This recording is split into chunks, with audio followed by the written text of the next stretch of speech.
This is UFO Buster Radio, episode number 264B. Yeah, B, because the first one was horrendous. The first one, I would like to announce that I was totally intoxicated. So if you were one of the few privileged individuals that was able to listen to that particular episode, you know what the hell I'm talking about. I had just a little bit too much to drink. Some great margaritas that were, I don't know, kicked up a notch by beer and wine. Listen, I can't, I could apologize for it, but it's not like it probably won't happen again. Bada bing, bada boom. Yeah, I enjoyed myself a little bit too much. And for some reason, I decided that it was still a good idea to come up here and get behind the mic, completely intoxicated, and try to hold a conversation with myself, basically, because, shit, even when I listened to it, I was like, what the hell was I thinking? And I just, totally would phase out of the whole conversation completely. Well, this is 264B, take two. And actually, take two today is going to be with the Dawsons. Ronnie Dawson, actually, he's on right now. Hold on one sec, folks. And I believe we have the one and only Ronnie Dawson on the line right now. All right. How you doing, Manny? Is. Ronnie. How's it going? There you go. Hey, by the way, Ronnie, I called this episode 264B. Okay. Yeah, did you ever get to listen to the original 264? I think it was Tuesday. I don't. Yeah, I think I have listened to it. Yeah. Well, here's Ronnie. If you heard it, you'd be laughing right now because I was actually completely and totally shit-faced drunk. Yeah. I think I did. Well, I don't know. You probably deleted that one, didn't you? Yeah. Eventually, after I heard it, I was like, "Wow, what the hell is going on?" So I did delete it afterwards. Yeah. Yeah, they say some of the best shows are when you're intoxicated. Well, no, that one was terrible. As a matter of fact, I didn't delete it from everywhere. So there's certain podcast platforms that still have it out there, but I can't delete them because I don't pay them money to do that. So there you go. Oh, that's going to be a classic, you know. Yeah, it is. Yeah. Hopefully a lost episode. Right, the lost episode of Manny Moonraker. Exactly. So today is a special episode, and I was telling folks, I was about to tell them because I was kind of recapping how the original 264 got totally screwed up. But today's a special episode, folks, because not only do I have Ronnie Dawson, but I think I have someone else with him, don't I? Yes, Miss Dawson is here as well. That's right. Mrs. Dawson, a.k.a., is it Mary Jane Dawson? Yeah, that's it. Mary Jane Dawson. Mary Jane Dawson, welcome to the show. Thank you. Oh, well, we could barely hear her. Mary Jane, it's okay if you could take the mic away from Ronnie.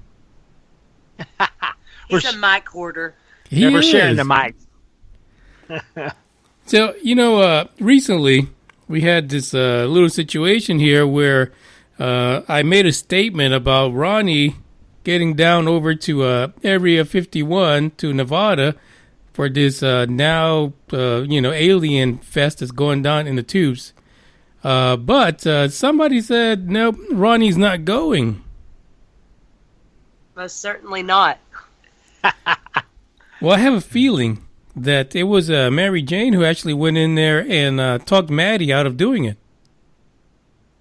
Most certainly. Yeah. Now, here's the thing, that there's a lot of, I think, Ronnie, you've been on here, 2-3 times now? Yeah, I think 3 times so far, I think. 3 times. And I've always had one question every single time, and that is, how did the family deal with your experience? And that really is what we're here to talk about today.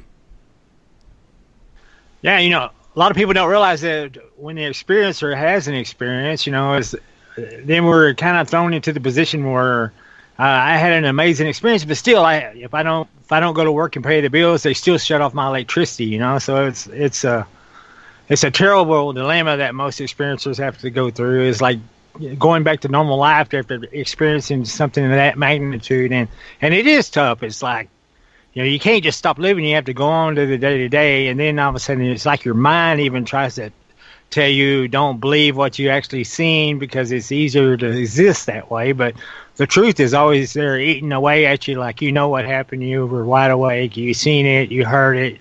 You felt it. You know it's true. So don't try to lie to yourself. Keep and then you're in the struggle with it. I have to keep it secret so it don't affect my job or my relationships or my family. But then at the same time, I've seen aliens up close and personal and stuff like that, and it's like not something you can't just bottle it up inside you. It will just drive you crazy. It'll make you blow up. You'll go insane. You'll end up in an insane institute. So you're kind of stuck between a rock and a hard place of having to really come to terms with what you've seen and experienced and live with and learn how to live with it. And it's a real challenge. And it's not only a challenge for the experiencer, but it's also a challenge for his family too. And, there's all sorts of stories out there where the experiencers' relationships have ended. They've gotten in trouble. They went nuts. They've ended up in insane institutes. And, so there's just a bad history of experiencers and their families not faring well after an experience. So, and I'm just grateful. My wife, she's been there for me. And, I can't speak for her whether she believes it or not. I can't make her believe it just because I've seen it. So, she's her own person. She has her own beliefs. She has her own thoughts. And you can't change somebody's mind. You can't convince somebody of something they didn't see. That's true. Absolutely. Here's what we're going to do for the folks who are in those new countries like Russia, China, Japan, and places like that who haven't heard the Ronnie Dawson story.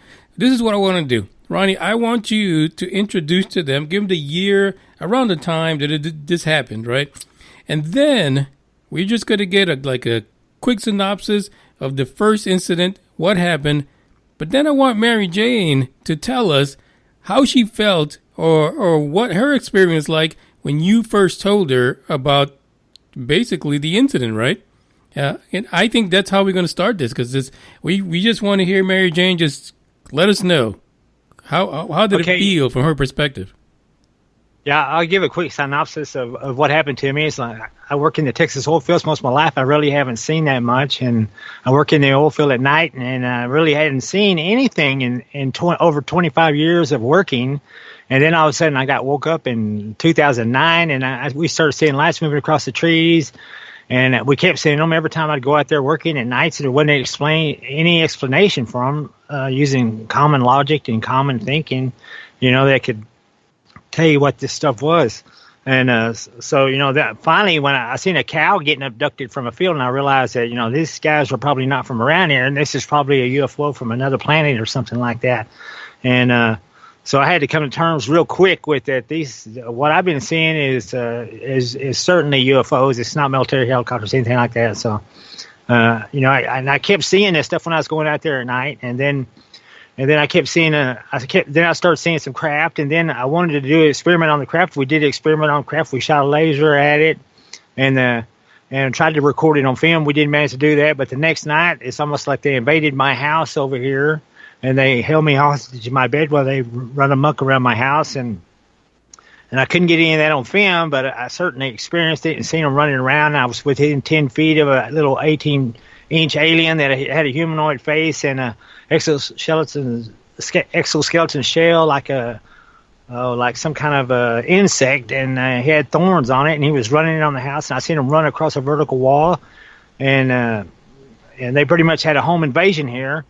And then we started seeing anomalies around my house, like free roaming vapors moving around my home, and we caught some of them on camera and stuff like that. And MUFONs pressured me to try to get some images. So and first images, I thought it was just a weird anomaly that looked that we couldn't really explain. And then one time I seen it in a well lit room. It was hovering over me in the bed, and when I woke up, it shot off the bed over through the wall. So I knew that this is something real, something moving around my home.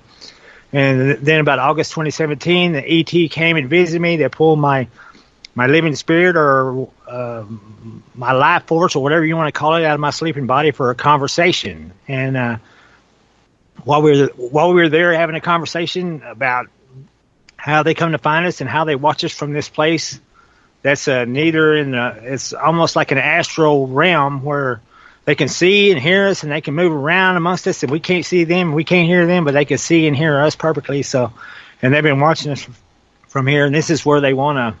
They said we're going to meet eventually, the people of our world and the people of their world, and ask them to show me where they came from, and they let me go through a Stargate.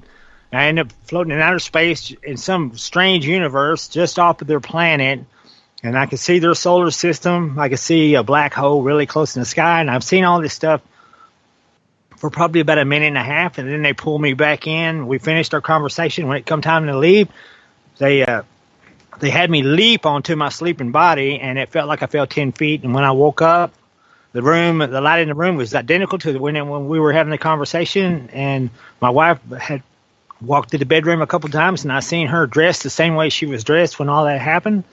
And I remember when I walked through the wall, there was a 2x4 in the wall, and I took a stud finder, and I found the 2x4 exactly where I walked through the wall, and it would have hit me in the right shoulder just like what happened when I was there. So Ronnie, let's take a step back for a second. Let's take a step back. What year was the original incident? The first time I started seeing the lights and stuff was 2009. The home invasion was in 2010. In 2011, they flew a big mothership over me in Coleman, Texas. And that's a Coleman, Texas sighting over there, where they flew a huge mothership right over the top of me. And it was in 2009, August 2017. So in 2009, Mary Jane was at that time, was she your fiance? In 2000, I think, no, because she was my fiance, but she was living in Eastland, Texas at the time. She was going to college, and she had these scholarships and stuff like that. And we got married October of that year. Yeah. Okay. Perfect. And now let's stop here for a second, because this is a pivotal moment, right? Because Mary Jane, you pretty much could have ran at this point. At what point did Ronnie tell you that he had this experience? Almost right after it happened. Wow. But he was very okay. vague. Didn't give me a lot of details for fear of judgment, but he told me about the basic incident. I think I was sending pictures on my cell phone to her. Oh, really? Yeah, before I even got back to town. So at this point, Mary Jane, so you have Ronnie, you guys are in love, you're thinking about, you're going to get married. Were you in 2009 a believer of any of this at that point? Well, I knew that he wasn't a liar, but I've never seen anything like he saw, so I just figure that he saw something strange, and he didn't know what it was. But is it possible? Of course. I just haven't personally experienced it. Now, did you at that point even consider that, just in general, were aliens and UFOs, were those even a possibility for you? Oh, most certainly. I grew up watching Star Trek. Oh, there you go. So then after that, so we go down to 2010, and so Ronnie says, hey, I had another experience. This one he didn't tell me about. Uh-oh. Why not, Ronnie? Well, it was just so unbelievable that aliens held you hostage in your bed and went running around and ransacking your house that I just didn't figure that she would believe me, and I didn't go around telling no. I think I told my best friend Alan Osterstill, and then he died. Shortly afterwards. So it was not. It was something I really would have loved to have called the police over there to see it. Let them come over and take some fingerprints and do some investigation. But then I got to thinking, man, I'm a hazardous material transport driver, and this could not fare well in my career, and I really need my career. I need a paycheck to exist here. Yeah, we have families. At that point, I was going to college for counseling, so I probably would have had him seen by a professional. Right. So because it's out of my scope of practice. Right. Definitely. He could have been some of your intern work. And that's not just something you could tell anybody. Even if you have to think about it in your own situation. If tonight aliens started running around ransacking your house and stuff, and you've seen it all, are you going to tell all your friends and neighbors, and you're going to tell your whole family? I mean, you have to sit there and think, nobody's going to believe this did happen, but nobody's going to believe it. And if I ain't got the alien to show for it, they're going to think I went crazy and ransacked my own house and blamed it on an alien or something, you know? No, you're absolutely right. The level of ridicule is crazy.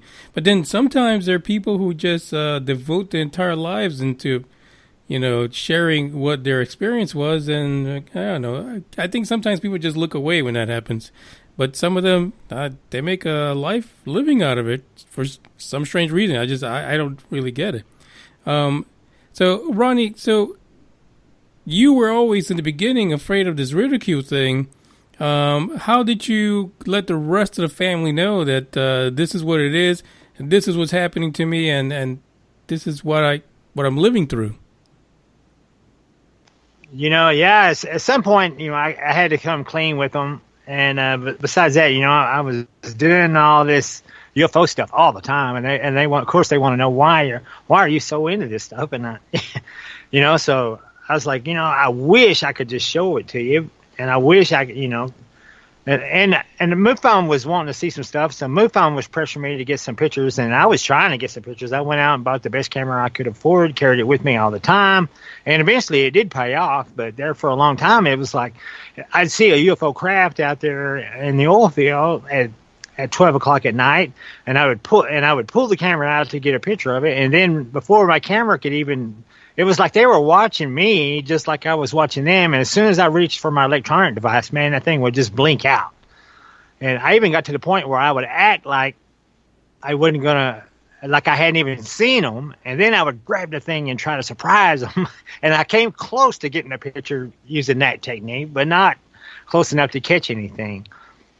But that all changed. When we shot the laser at the craft, and then they invaded my home. And a year after that, the Coleman, Texas sighting, I caught a bunch of stuff on video and camera. In fact, I loaded my camera's memory plumb full to where it wouldn't even take another picture with stuff I was seeing in about an hour-long period that night.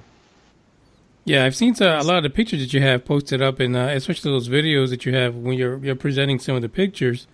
So, I'm really, from a family perspective, did they initially, and Mary Jane, you can jump in on this whenever, did they initially think, but that can't be right? Maybe you saw something else? Well, we explored options, like maybe he was sleepwalking, maybe he fell asleep at the wheel and dreamed things, but nothing added up. And then he accidentally caught a video when he meant to take a picture. And when we looked at the still shots, you could clearly see, a friend of mine pointed out, there was something in a window. And you could clearly see it was something. I can't say what it was, but I could damn sure tell you what it wasn't. And there's nothing I've ever seen that it could have been. And after that, everybody believed. And we even all had a sighting together, which was kind of cool. Yeah, and I think Ronnie even posted that video, right? Ronnie, you were out there, and you even had one of your children's friend with you. Is that correct? Yeah, I had it on my YouTube channel, and it's called Dawson Family Experiences Lights or something like that. And we caught, we watched it for about 30 minutes, and we caught it on 3 different cameras. And there was, I think, 5 of us all together witnessing it.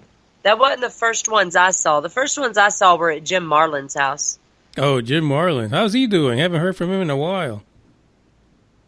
He's doing really well. He's getting kind of hard of hearing, and he has a hard time understanding what you're saying to him and stuff. And right now there's a big deal going on with this sphere. I actually got contacted by the To the Stars Academy regarding this sphere, and they're in communication with me right now, deciding on if they want to investigate it further. So I'm hoping they're pretty. And I kind of feel bad because I've been bashing them about, they got the Atom Research Project where they're looking for, alien metal and stuff like that, metal material. And I'm like, man, I've got the mother load of this stuff. We got 50 pounds of alien metal, and then they were slow getting back with me. And so I started criticizing them for it, going like, okay, well, if somebody tells you that that you got alien metal material and you're not interested, so that means to me that you're really not looking for it, or you have so much of it you're not even interested in mine. So I was kind of bad-mouthing on there, going, are you really interested in it, or are you just saying you're interested in it? And then finally they got back with me. So then I felt bad about badmouthing them on many podcasts. Right. So maybe I owe them an apology now that they've gotten back with me. Man, they're just slow in responding, you know. And I was kind of frustrated that they hadn't jumped right back at me, you know. Yeah, there's been a lot of articles lately about them being really secretive about the things they do and not really communicating with the people. But, you know, hopefully that'll change.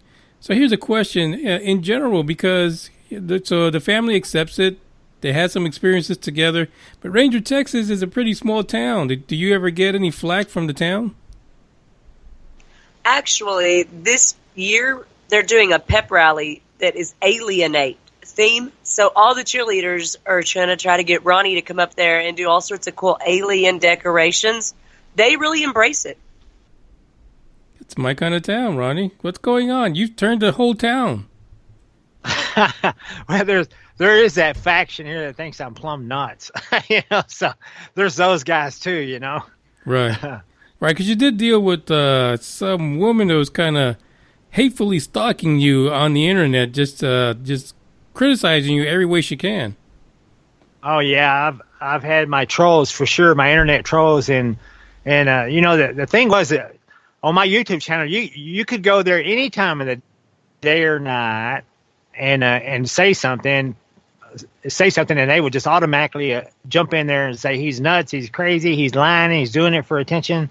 And these people were on my internet channel, I mean, 24 hours a day for, I know, it had to be a solid month.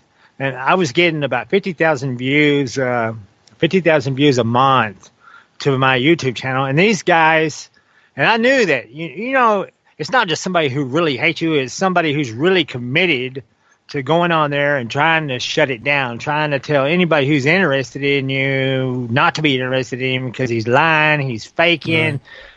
You know, don't believe him. He's doing it for attention. His mother didn't hold him enough when he was a baby, you know. So they went that far, huh? They went really. They finally went to one point where they were sharing my personal information all over the internet. They went out to my YouTube page and commented on my kids' videos that I had posted. Oh, goodness. Oh. Wow. Yeah, so they were attacking the whole family, not just me. So, yeah. Yeah, you know, and that's the reason why I kind of always thought about having this podcast, because the family is a big part of your life.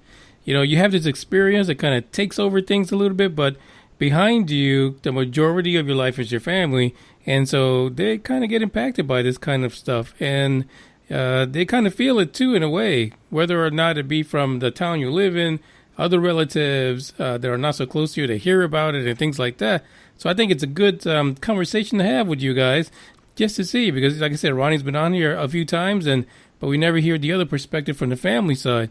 So, yeah, that's interesting to know that this individual went so far as to even go to Mary Jane's website, YouTube website, to talk nonsense. And that's pretty sad when it comes to ufology.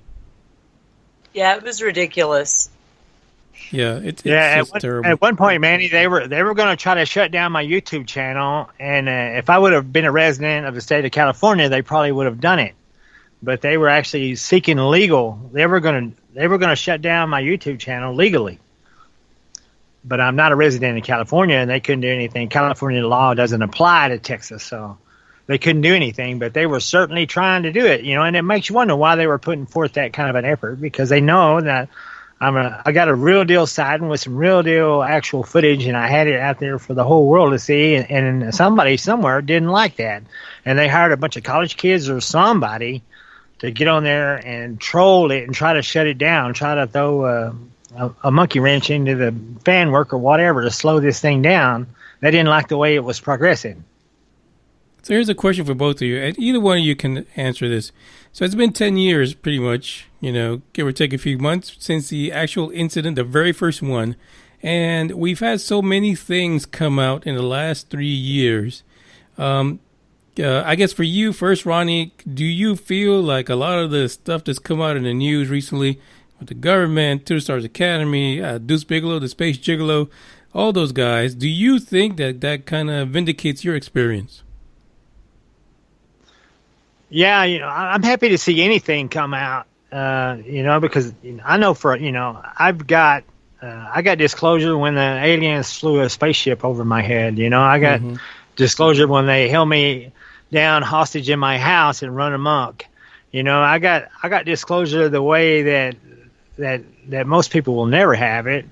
I mean, people would live for that, but I guarantee it's a horrifying event. I mean, you can be entertained by a horror movie, but I guarantee you, living in a horror movie is different than watching a horror movie.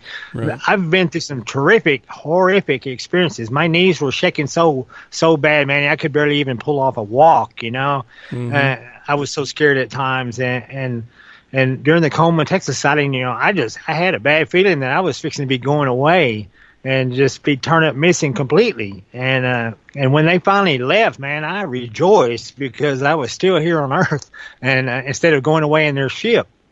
And I thought that's the way it was going to go, and it scared the living crap out of me, I was so excited that when I realized I got to witness all this and still stick around to be able to tell people, it just breaks my heart that people can't believe it.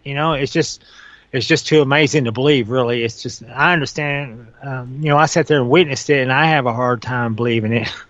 But because it was just that amazing. But I would have loved to the whole world to have been there to see something like that, but I can't reproduce it like that, so. Yeah. I have to come to terms with it, but the thing is, you got to deal with it, Yeah, you do. Absolutely. So, Mary J., do you find yourself more, I guess, attracted to articles and news bulletins that come through dealing with UFOs and things like that now? I always make it a point to send them to Ronnie when I see him so he could scan over them. But, I think my main interest came when he went to Roswell. On one of our family vacations, we went through Roswell, and I actually saw some seminars with people that had seen the same thing that he's been trying to draw pictures of.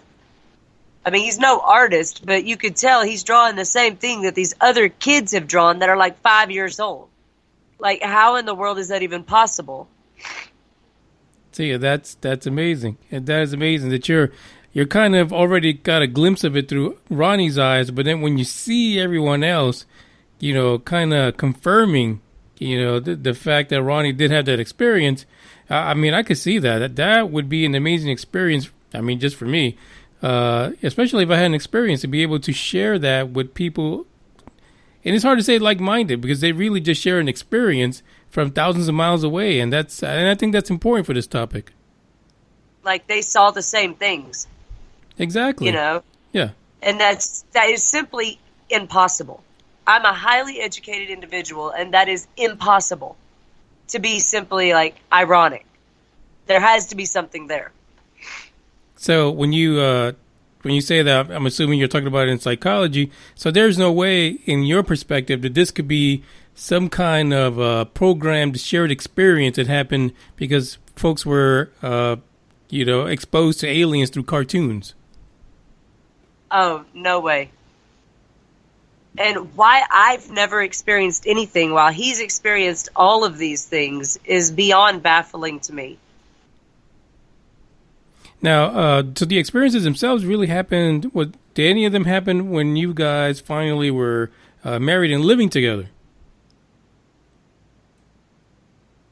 Well, we've seen some stuff here at the house. It's like there was the cat chick. The what? The cat chick. Oh yeah, the one. Yeah. Where I want a mirror. Yeah. I know one night she woke me up. I was dead asleep, and she woke me up, and she said there's something in the bedroom, and I woke up, and she said it's right over there, and I looked, and I could kind of see a figure, and we got a green light in our air conditioner, and something passed in front of it, and you could see this shadow pass in front of it, and it walked right over to the wall, and it walked right through the wall, the same wall that they had me exit in to see the parallel universe through, and I thought that was kind of freaky, but my wife sat there and seen that. And then at another point, she looked over there in the dark corner, and she swore that she could see something staring at us. And it was really creepy, and it freaked her out, so. Kind of like those shadow people. Yes. Yeah, that's kind of scary. Actually, I was just watching the show on Netflix right before I got on here. They had a bunch of shadow people in, and it's scary stuff. I had a guy in Roswell that told me that I don't get visited because I'm not approachable because I have a strange DNA form in me. And I was so highly entertained by this. Entertained or amused? Which one was it? I would say both. Because I've had my DNA done through Ancestry. I've actually had it done. Okay. I know exactly what my DNA is, except for 1% that continues to alter and change. Which Ancestry said is not possible. And so I sent them the screenshots, and then they started doing some more research on my account. That is fantastic. Did Ronnie did you get yours done through Ancestry also?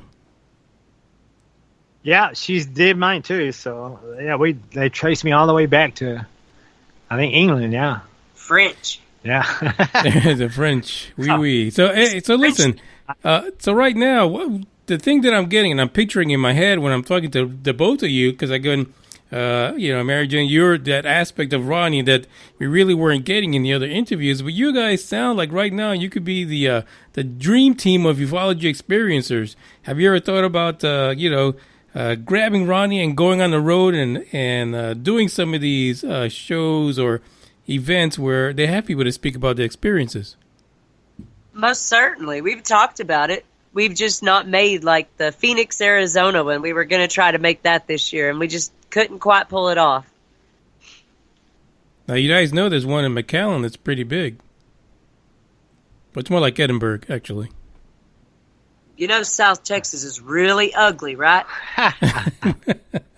Listen, I go there like 2-3 times a year. I'm more about the mountains. Let's go to the Rockies and do something. They've got some good things happening in Texas when it comes to UFOs. It happens all the time. We got to do one of those, Ronnie. We got to go to one of these UFO events here in Texas. Just show up there, kick the door down, and let's do it. They're just going to call me an alien again. Yeah. Well, I go to UFO things and they say I'm a lizard person. I'm serious as a heart attack. They think I'm a lizard people. Really? I don't even know what a lizard people is, but by God, I don't think I am one. Well, listen, I'm sure Ronnie has an entire encyclopedia of what lizard people look like. So you'd have to, get together with him and look at his books and his pictures. I've tried to get in that conference scene, and I've been to some conference, and they bored me to tears, with these old, same old people doing the same old stuff over and over and over, and it's like, my gosh. And I don't know, it's like they don't want anybody new to come in there and tell their story, and it's like they're way more interested in some government leaker than somebody who's had a real experience, so they want a cookie cutter experience. That's what they want. They want a cookie cutter experience that fits inside their little governmental box. Yeah. It kind of goes to like a lot of it. It's kind of like people who are employers and stuff like that who want to appeal to everyone to just get, as they say, the quote unquote butts in seats. And that's basically what they're doing. They got to pay for their tickets. So yeah, I can see that a lot of them just go for those high target names, like Travis Walton or something like that, and they really just focus on telling his story over and over. Yeah, Travis Walton, Linda Moulton House, Stephen Greer, these guys, they go to every conference, and Stephen Stanton Friedman. I got to talk to Stanton Friedman, and they were just wearing him out, going from conference to conference to conference, telling the same old story. And when I talked to Stanton Friedman, he was really interested in my story because it was something new, something he hadn't heard before, man. And you could tell he was dying to get more into it. But then again, he had to go speak, and then he had to shake a bunch of people's hands and sign a bunch of autographs. And he was really into my site, and until he ran out of time, he had to take off, So yeah, that's a good piece of history there, Stanton Friedman. And I actually emailed him one time, and he responded. We had some dialogue back and forth. But Stanton Friedman, the guy who brought Roswell back to life. Right, yeah. Yeah, and a lot of people don't know that. Yeah. Yeah, that's true. They're giving bus tours out there now to the original crash site, So and there's a big indenture in the ground out there, and they're sitting there showing these people this like indention in the ground after all these years, and they sit there and tell you, say, think about it for a second.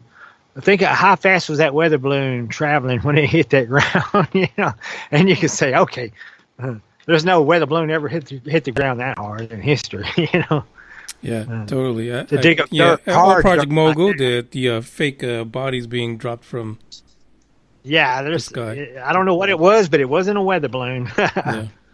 So, I guess in general, Mary Jane, what would you like to see happen with Ronnie's story? Where do you think it's all going to go? Well, I don't think it's going to go anywhere at all. You think he won't get any more traction than what he does now? It doesn't fit inside the box.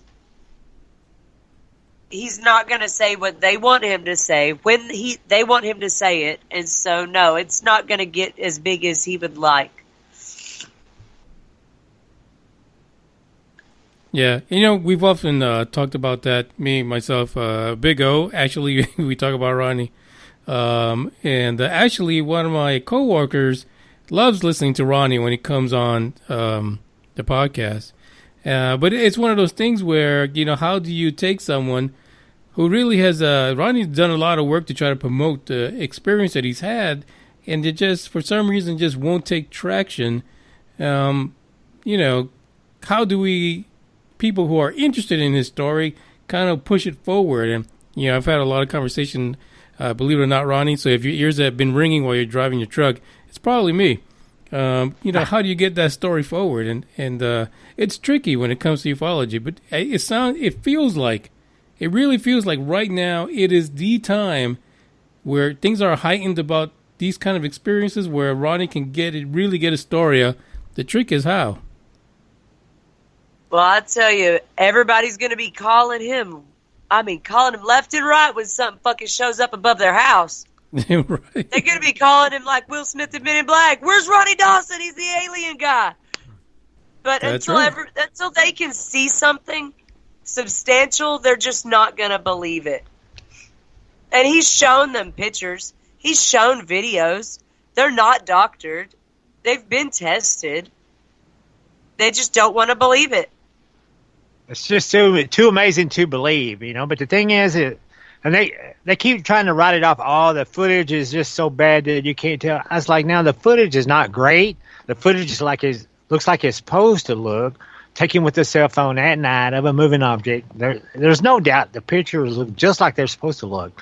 Granted, they're not, they're not Paramount picture quality, but they shouldn't be. If you're out there at night holding a cell phone of a UFO that's moving around the sky, it shouldn't be a great picture. And I don't know why they can't come to terms with that.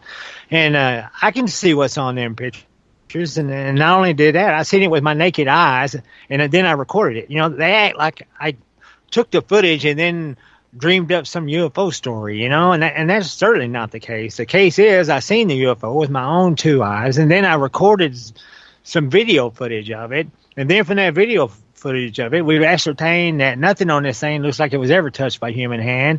And then we found some creature-looking things on it. Well, I don't know if it's real aliens or if it's biomechanisms or what it is, or it could be statues as far as I know. I'll be the first one to tell you, I don't know what the heck it is. It's the surface of a giant UFO ship. How would I know what it is? All I'm doing is seeing it with my naked eyes and catching it on camera. And I don't know why that ain't good enough to prove to people that I really saw something and witnessed it. People look at that. They sit in their armchairs and they look at that video going, wow, that's the worst video I've ever seen.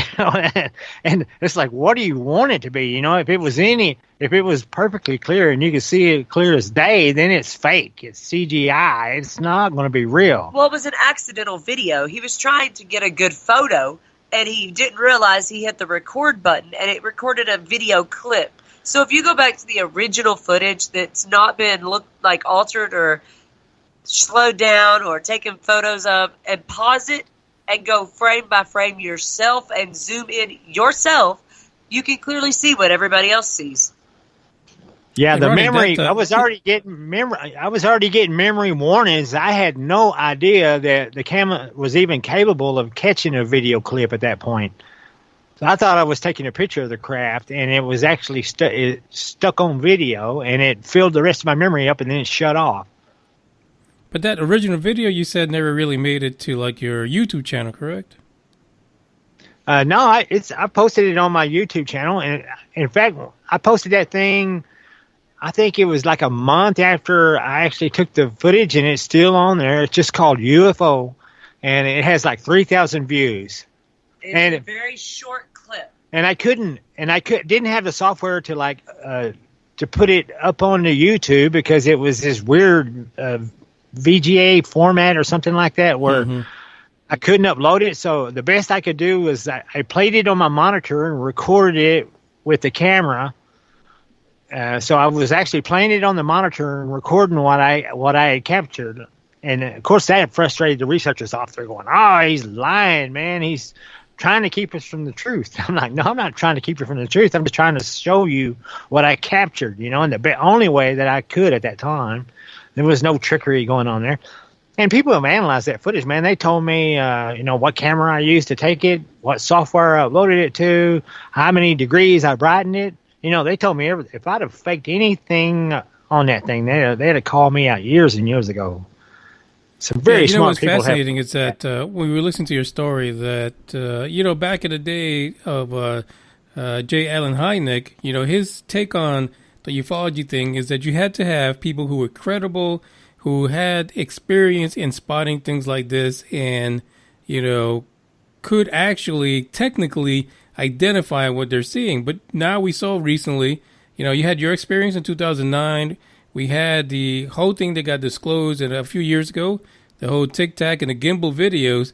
And there we have people who, and not to say anything about your experience, Ronnie, but these are folks that are trained to see aircraft. They are trained to identify aircraft in the sky and propulsion and to use high-tech equipment, but they don't believe them either. So it's more like it's not so much about whether these things are real or not. It's just basically the denial. People are just in denial that these things could ever exist, no matter who says it. Right, and the military doesn't train anyone to observe UFOs. So even if they are a trained observer, they're trained to observe aircraft, not trained to observe UFOs. So you even have that factor too, and it's just frustrating to me because I've made the international news and I've made Japanese TV and stuff like that, and people in other countries know who I am, but people here in the U.S. I have to compete with the Stephen Greers and the TTSA and the Davis Wilson leakers, and I have all this competition for attention. I'm just an old truck driver who had a UFO alien encounter, and I have to compete with all these guys. And I can't compete with them, So, there's people overseas are excited about my sighting, and I've been doing some radio shows over in the UK right now. But over here in the United States, there's just too much UFO competition, and sadly, a lot of this competition is just people getting excited because they see some top secret papers come across their desks. They mention UFO, and they'll invite them to a conference, and they'll speak an hour or two on what they saw on a piece of paper. And I've said there, I've had alien within 10 feet of me. I was 1 foot from one of them, looking at it in the eyes, and so I can't imagine anyone being closer than I've been to an alien being, and these guys seen some top secret papers, but yet they're doing all the UFO conferences. So it's just frustrating. Yeah, I'm really frustrated that people are not interested in my story, and sometimes I get frustrated, and sometimes I want to just say just quit, just stop, just say what, to hell with it. They ain't gonna believe me until they fly some UFOs over their people's houses, and then the phone will start ringing. Trust me. Until then, funny I'm because I didn't have an experience like that, but I actually go through that every week as far as even continuing the podcast, because again, people gravitate to those guys that are the attention getters, right? And these are folks that some of them didn't have any experience, but they regurgitated a story like 50 times and published it, and so now they're famous for it. Right, and that's one of the things that drew me to you. You were, you appealed to the blue collar worker, and you were out there. You were doing everything you were supposed to do. You were putting it on the different websites, Twitter, and everything else, and you were all over the place, and you weren't getting any attention. And I was going, man, that is a crying shame, because somebody putting that kind of effort into it and not getting any results. So I had a heart for you, and I'm like, I gotta help this guy. It's like this guy's really putting the kind of effort forth to deserve some attention, and ain't nobody giving you no attention. So I'm like, and I kind of see one of those guys over in Hawaii, man, that they have the UFO show and all that stuff. Third phase of the moon. Yeah. One time I kind of felt sorry for them. I was like, these guys are really working hard, but they're talking about drones that are crash landing in the ocean and calling them UFOs and stuff. I said, maybe they just need a real experiencer to come on their show and talk to them.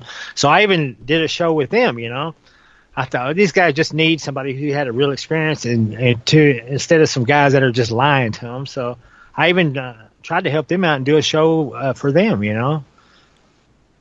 Yeah, it's about being in a community, right? So whether you're an experiencer or you're someone that's interested in a topic and wants to help share that story, it really should be that way. But, a lot of times, like Third Phase of the Moon has had a lot of stories that are so terrible and so obviously trumped up and fake that it kind of tarnishes everyone that's trying to, put the story forward. And stuff like that really sucks because you end up getting caught up in that. You get labeled as a hoaxer just because you were associated with them in one way or another. Right, and I had my YouTube channel, and and I was and I was getting like a royalty check from YouTube every month, but I had to have over 19,000 views a month to get a royalty check at that time. So I wasn't really trying to make a living off YouTube or anything like that. But I understand that you got to get the clicks. If you don't get the clicks, you don't get the check, And that was a frustrating part, is because you got people out there who will say or do anything to get the clicks, and they don't care if it's true or not, as long as they get the clicks. You get the clicks, you get the check, And I'm just out there trying to tell my story. And the weird thing was when I had the trolls attacking me, and they were going on there and we were arguing back and forth, I was getting 50,000 views a month, just people following the argument. Oh, so they were actually they like seeing the violence. Hurt me, yeah. Because we were on there arguing every day, calling each other names and stuff like that, and people were eating it up, man. I was getting 50,000 views. I think I got a $200 royalty check from YouTube, because I was arguing with some trolls. Yeah, so don't get discouraged, Manny. When they start trolling you real hard, just get right back at them. People eat this stuff up, man. So, Ronnie, we got like 12 more minutes. So what is it that we need to do to get the Ronnie story out there? And do you feel that the way to do it really is to be more, find yourself in a supportive role, supporting other, UFO, things, events and things like that? Well, I think TTSA and some of this, Davis Wilson leaks and a lot of this other stuff like this, it's some wild stuff, man. It's some great stuff, but it's also a distraction, And the original footage I caught, somewhere out there's some radar images of this thing, If we could get some radar images of a mile-long V-shaped craft flying over north central Texas, I've got the footage of the thing. If we could get the radar evidence of it, and I've got some amazing stuff I found on the footage of it, and I could use some of the best, most talented photographic people in the world to take this thing and analyze it and break this 15 seconds of footage down. What really helped me was I went from 7 still frame images to 22 still frame images just because I found some software that worked better. And I know somewhere out there, there's software guys, there's photography guys, and we could break that. If we could go from 22 to 56, you can find them miracle points at which the camera's eye, the lighting, and the motion of the craft is right where it needed to be to get a really good, really, really, really good look at what this thing is. And I've already found some stuff on here that prove that this thing ain't from around here. It's not a government. It's not a government secret. It is something that we've probably never seen before. I don't know, but I mean, I've got some images on there that can't be just dismissed as imaginary stuff. I mean, there's some stuff on there.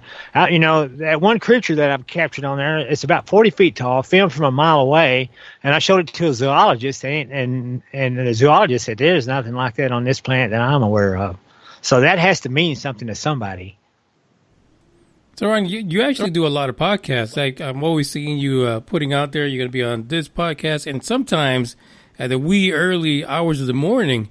So is there anything that that someone like myself or some of these other places that you do interviews for, how can we as a community support what you're doing in order to, whether it be get this analyzed or get your story out? Because it seems like, the podcasting is still kind of limited, right? Because people are still looking to listen to the Stephen Greers of the ufology. So have you thought about maybe what other avenue you can take in order to get your story out? Well, it's almost like some of us people that are not being given the limelight. Some of the experiencers like myself, it's almost like we need to organize our own UFO conference, and I mean, like Jim Marlin's sitting over there with a piece of metal that weighs 50 pounds that probably came off a UFO. I mean, if we could get some people like me and him to actually come on stage and speak at our own conference, and I mean, get some real deal experiences out there instead of the same old guys telling the same old stories. But people love the same old stories, I guess. They keep coming back year after year after year, and they're making money doing it. Then let them make their money. But it's almost like we need to have an experiencers conference where it's focused on experiencers and some real deal, get some real proof out there, some real alien artifacts out there, and let people really get close and personal with it. I would love to do something like that. I think it would be exciting. I think it'd be one of a kind. I think it would blow anything that's organized right now out of the water. I mean, if people, I got nothing against Stephen Greer. I would love to meet Stephen Greer, but I understand Stephen Greer's spin on it, and I've heard Stephen Greer's spin on it. But there's a lot of people out there that have never been heard, that need to be heard, and some guys like us. Well, it looks like my dog went off. Right. You might have to check outside. What is he barking at? Yeah, I live in a rural area, and I've got 2 teenage daughters, so I've got a big dog, man, to keep unwanted people out of here at all hours of the night. So, Ronnie, I think we're going to talk about that a little more, especially in the next few weeks to come, because Big O is going to be on this coming Thursday. Well, at least I think he will be. But I have often, time and time again, personally, in my own household, have talked about starting my own show locally. Well, actually, when I was in Dallas, actually, but even in San Antonio, I think that might be a great thing to do, just to start locally and just let it branch out and see what happens. Yeah, well, you almost have to do it in a city somewhere where there's some interest. You know what's sad, Manny, is I put on Facebook here a while back. I said, hey, I'm going down to Jim Marlin's ranch. We have a piece of alien UFO metal down there. Hey, and I invited anybody who wanted to ride along. I said, man, I've opened it up to the public, man. You guys are welcome to come down there with me. I told Jim I had approval to bring them. And I was scared because I was thinking, my God, how many people are going to show up to see a real life mystery? It could be 100, could be 200. You know how many showed up? How many do you think showed up, Manny? I would say a handful, like 5. 0. Nobody showed up. Me and my son went down there by ourselves. Unbelievable, man. It's like people just, I don't know whether they don't believe it or they're just so busy they don't care.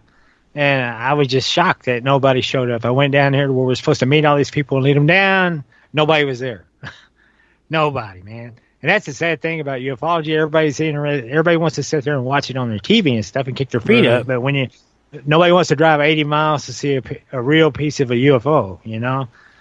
And I've talked to some people who say, man, I'd drive 300 miles to do something like that. And there are those kind of people out there.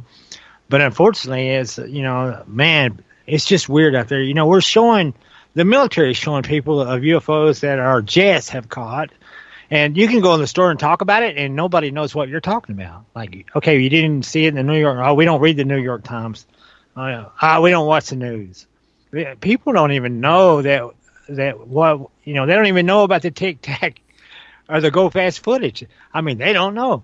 You know, and the reason it's on the History Channel is because if you don't present it on some kind of, if you don't put it on TV and on an episode where millions of people are watching it, ain't nobody gonna know about it. Nobody's watching the news anymore. Nobody's reading the paper anymore. So if it doesn't show up in my Facebook feed, I'm not gonna see it. Right. Over time on Netflix, because, you know, people like to binge Netflix and they don't even watch live news anymore. Right. So, man, it's just frustrating. You know, it's hard to get UFO stuff out there. It really is.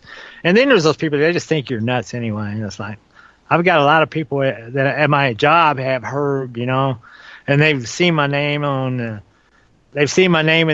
you know, in the stories and stuff like that on the internet and stuff like that. And they're like, and they've heard about the book and stuff like that. And they're like, wow, some of them are freaked out. Some of them are wanting autographs, but at the same time, they're like, I don't believe it. You know? But they do want autographs, you know, they want an autograph. But then they have to turn around and tell somebody else, I don't believe it, but I'd like to have an autograph. You know? Listen, Ryan, the first time that somebody figures out who I am outside of the podcast, that's probably going to freak me out. I've had to kind of come to terms with it, you know. At one point, I was like, I didn't want to tell anybody because I was afraid I'd lose my job. And then I'm like, well, you know, it ain't right. It ain't right to the people of planet Earth to keep something like that a secret. And then I got to thinking, how would I feel if there was a UFO invasion by these guys and they lasered everybody and burned all the cities? And, oh, man, I'd feel bad if I'd just sat on it. You know, if I'd seen what I'd seen and just sat on it. And I had one, you know, and I had to witness that. You know, you'd feel really bad, man. I mean, so I was like, you know what? I'm going to tell them all. Well, they want to hear it or not. And then if something goes down, I'm not responsible. I tried to warn them. And they didn't. Absolutely. They chose not to listen. There's only so much you can do, Rodney.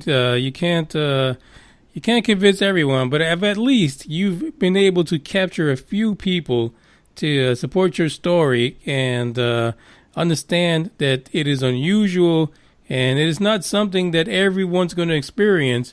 Then you've actually done something. If some people believe your story, and I think a lot of people do. Yeah, I mean, my YouTube channel has 1,207,000 views, so, and I don't post a bunch of stuff on there, so it's, you know, I put my UFO stuff on there, so most of those people are there to see the UFO stuff, so that's a lot of folks. Yeah, absolutely. So, Ronnie, we're down to the end of the show. I want to thank you and Mary Jane for coming on here. It was an incredible episode. It is good to see both sides of the story, and I feel now more than ever that I have a complete picture of the Ronnie Dawson experience. Well, thank you, Manny. It's been good to be here. And by the way, if we get something together going for some kind of a local Texas experiencer show, I hope that I can count on Ronnie Dawson to be there to tell his story.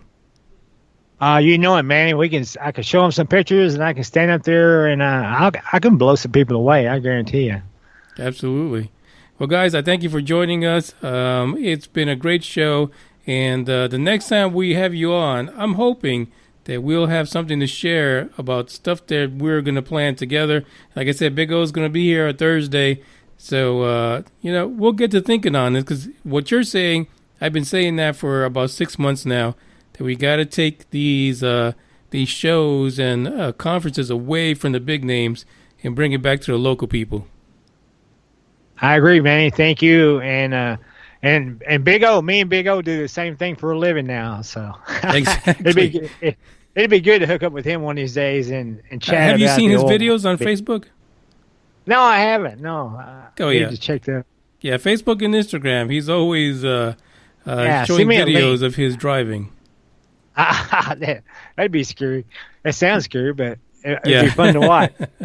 Oh, he's got some scary stories, let me tell you. That's great.